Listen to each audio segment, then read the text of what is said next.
Hey guys, Adele here, and it is a Tuesday again. This week we're doing a question and answer week, and there are a ton of questions to go through, so this is going to be a really long video, so let's just get right into it.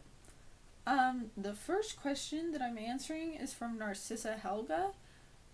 They ask, how do you define when you feel like a woman and when like a man?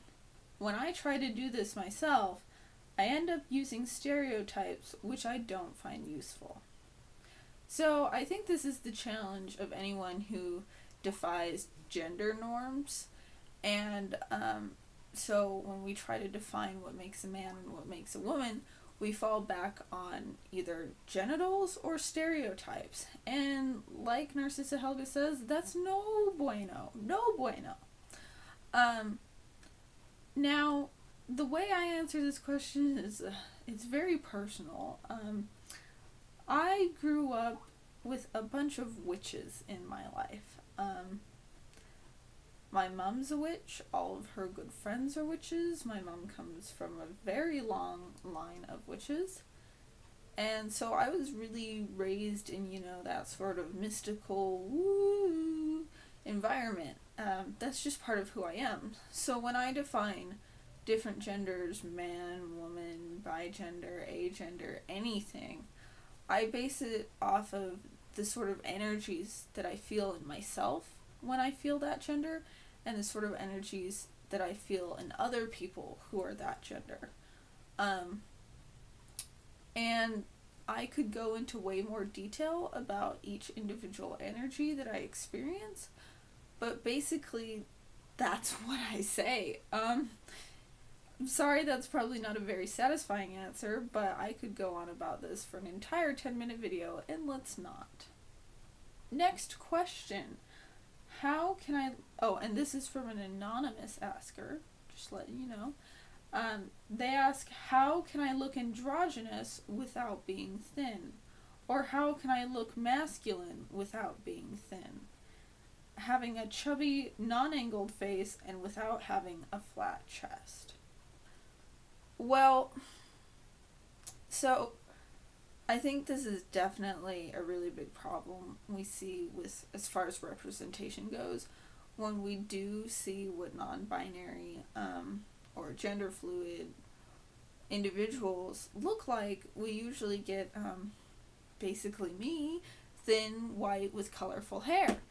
But that's not how you look androgynous. Since this asker seems to be specifically wanting to look more masculine with their androgynous look, I would tell you to keep in mind that not all guys are thin. Not all guys are skinny with angled faces. I mean, that's just kind of what our beauty ideal for men is. And just think about all of the guys that fail to live up to that. Lots of guys are chubby, and it is a little harder to look androgynous when you're chubby because the fat distribution on the body of a person with a vagina and the body of a person with a penis can be extremely different. But if you want to look more like someone born with a penis, you can look at what chubby guys look like and imitate what they look like. Generally, the fat distribution is less in the chest area and less in the butt area and more in the tummy area. So just kind of play around with clothing that will help give you a look that's more like chubby guys. Because there are chubby guys. The world needs chubby guys. They're very cute. So, moving on to our next question.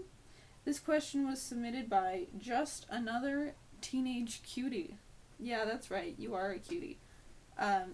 So they ask, to anybody who menstruates, how do you deal with menstruating when you are not feeling particularly like a female? Does this cause any dysphoria for you? Yeah, for me, it causes a ton of dysphoria. The more masculine I feel when I'm on my period, the more painful my period is. since I'm on the pill, I tend to have fairly mild periods, but when I'm feeling masculine, they tend to be more painful and more bloody and just in general more extreme. And I feel like that's because my body is rejecting this symbol of femininity. You know, it's like one of those body psychology twisted up indistinguishable happenings. And how do I deal with it? I just don't. I wear what I want to wear, and I down some pain pills, and I just get through the day. I don't really have very good coping mechanisms, so I'm sorry that's not very useful. Now we're ripping right along through the questions, and this is good because long videos aren't always good. Our next question is submitted by another anonymous asker, and they ask, what does your support system look like? Is there anyone that stands out the most to you when it comes to support? Why? So I have a very limited support system, mostly because I have a hard time opening up to people. I'm getting better about that now that I'm in college and with people who I haven't, who don't already have preconceived notions of me. So although my support system is growing, currently it really only includes one person, and that's my main guy, my boyfriend. He is such a sweet, and why he is such a pillar for my support system is because he's been there for me from the beginning. When I was first questioning my identity, I thought about identifying as gender queer. I thought maybe that's what I could be, because that was the only term that I could find that slightly fit with me, but it wasn't right. It fell off in a way. And my boyfriend was actually the one who suggested the term gender fluid and introduced me to that term, and then I went and looked it up, and that's what clicked. So like I said, he's been there for me from the beginning. Not only does he listen to the concerns that I have, but he also actively tries to help me. And I think that for me personally, that's really what I need. Next question from another anonymous asker. They ask, how do you tell when your gender has changed? For me, it can be really difficult to tell because sometimes it can happen over several months and sometimes it happens over several days. I was just wondering how you handled it. So how I can tell when it's changed, like I said with our first question, I see different genders as different energies, so I can usually tell what sort of energy I have in me at a particular moment. But I don't really experience this long, slow, drawn-out change that a lot of gender fluid people do experience. And a lot of people seem to express a confusion around this long, drawn-out change, and I can't really help there because I don't experience that. Generally, my gender changes after every sleep period. So if I go to bed and wake up again, I'm usually, my gender's different. It's not always like I'm a guy and I wake up a girl.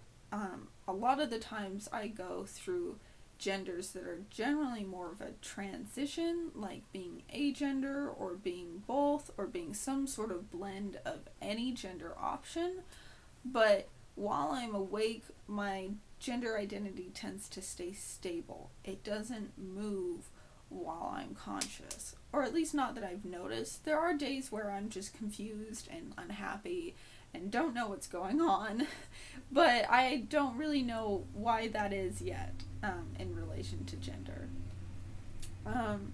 And how I handle it, yeah, like I said, there's not a lot of distress usually with my gender changing, so there's not a whole lot to deal with. Our next question was submitted by Percival Wangtooth. They ask, do you find that your gender fluidity comes and goes on its own with no predictable pattern, or do you find your gender fluxing in response to social stress or stimulation, or both? So, yeah, this is actually a really interesting question that I was super excited to answer when I first saw it, and I'll try to keep my answer short like I have been doing, but this is actually really interesting. My gender generally doesn't, it just kind of does its own thing, and there's no clear pattern to the changes it goes through.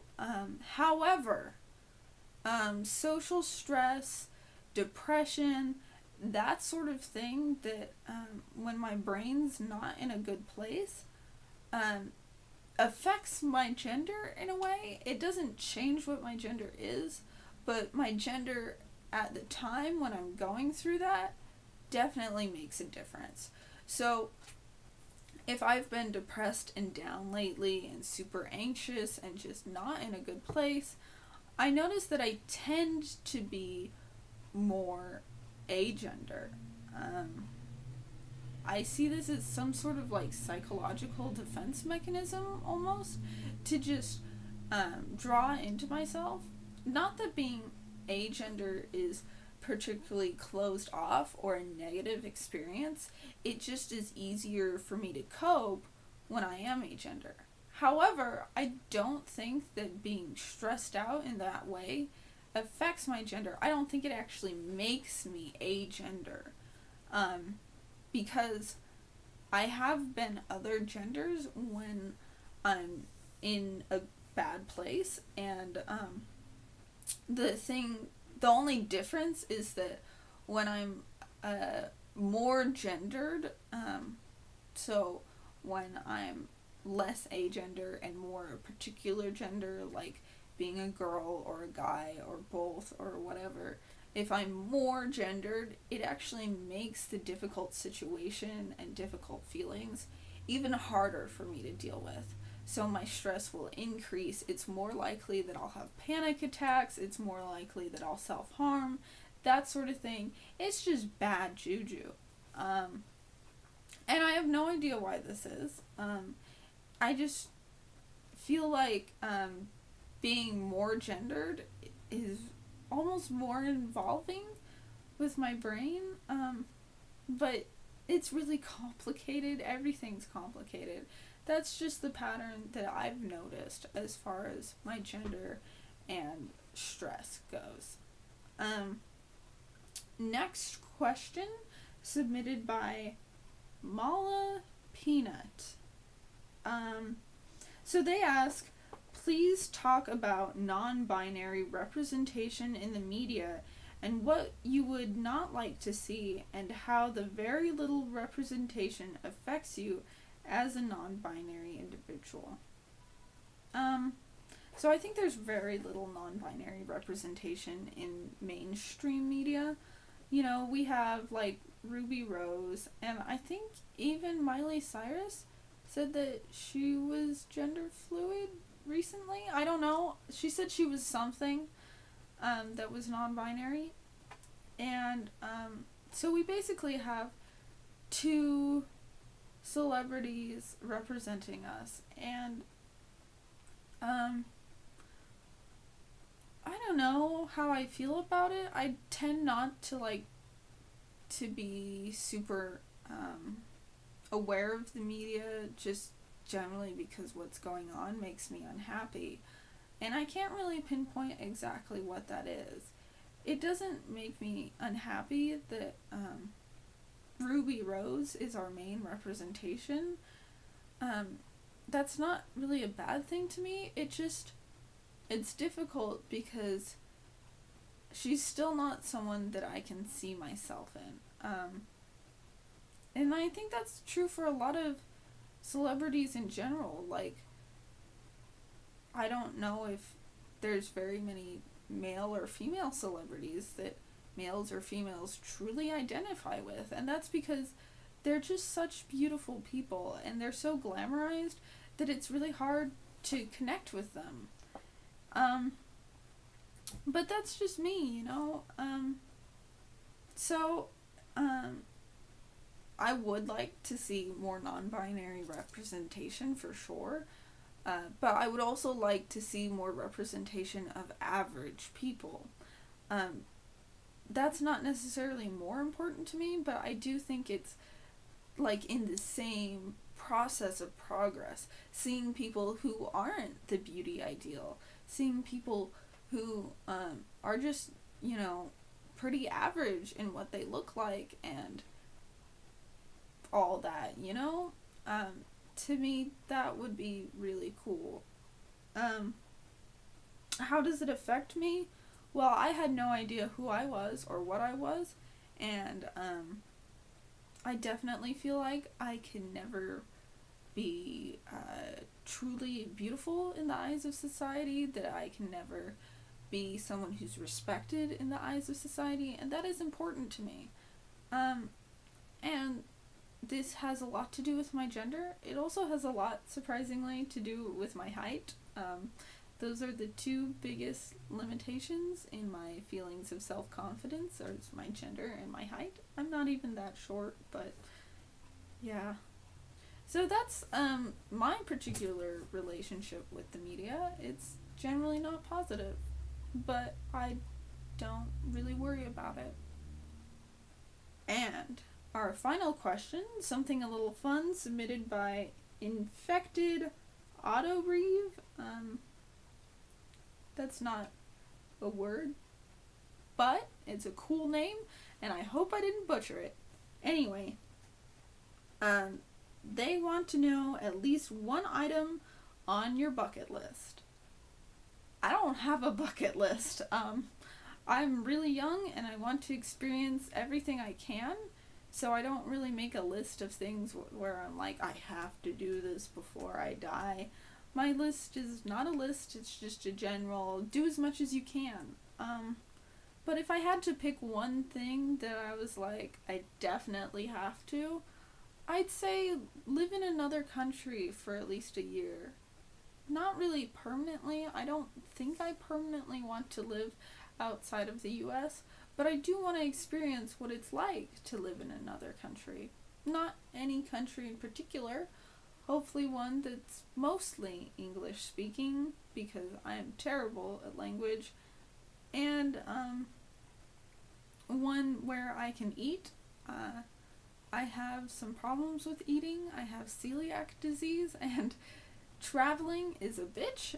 So yeah, that's about what I want to do. And that's the end of our question and answer session.